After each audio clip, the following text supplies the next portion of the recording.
Hello everyone, today I'm going to be showing you how to add alt text to a body copy or to an image element. Now it's really important to add alt text to our images on our website because it helps people that are blind and visually impaired. People will use screen readers so that they read what the image is showing or what message you want it to convey. If we don't add the alt text, then they'll never get that information and they lose out a bit on the web experience. So it's really important that we add these alt texts to our elements. So the first thing you're going to do if you want to add an alt text to an image in a body copy is you check out the page,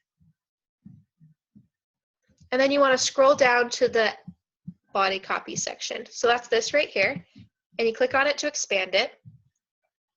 And then right here you can see this is the image, and we're just going to click on it. Now when we click on it, it pulls up a couple things. You can see this highlighted, and this is what we're going to click on. Now right here, this is where you would add your alt text under image descriptions. This one already has an alt text, but you would add it here. You want to add a good, clear alt text. Like for example, you wouldn't want to put something like image or this is a photo. You want it to be really, really clear what the image is describing. So in this case, it's a band performance. So that's what the alt text says, and that's what we need it to say. So you would just hit OK once you've typed it in, and then you'll see the alt text would normally pop up right here next to your image. Once you're done adding the alt text to your body copy, you just go right up here and you hit check in.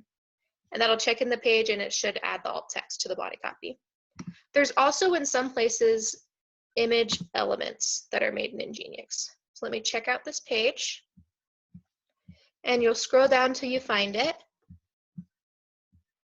Now that's this right here. It'll normally say some type of image right here. And if you click right here, it'll show you more information about the image.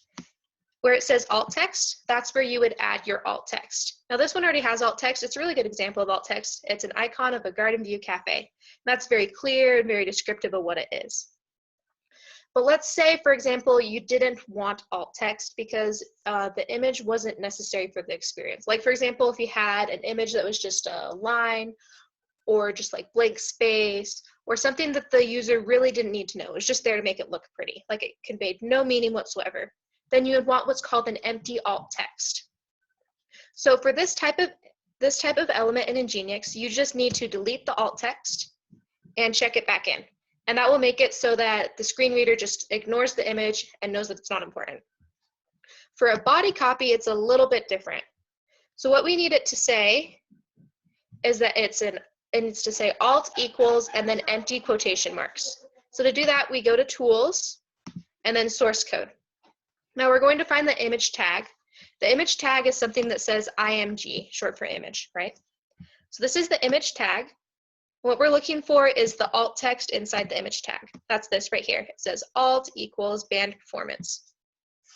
So what you're going to do is you're just going to take this right here, band performance, the alt text, and delete it so that it's empty. In other cases, it won't have this alt text. You'll just have to write it out yourself. You just have to write alt equals quotation marks. Now, it's important to know that you don't want to delete this entirely. You want to keep it here. You don't want to go like that and remove it entirely. You want it to stay and look like that.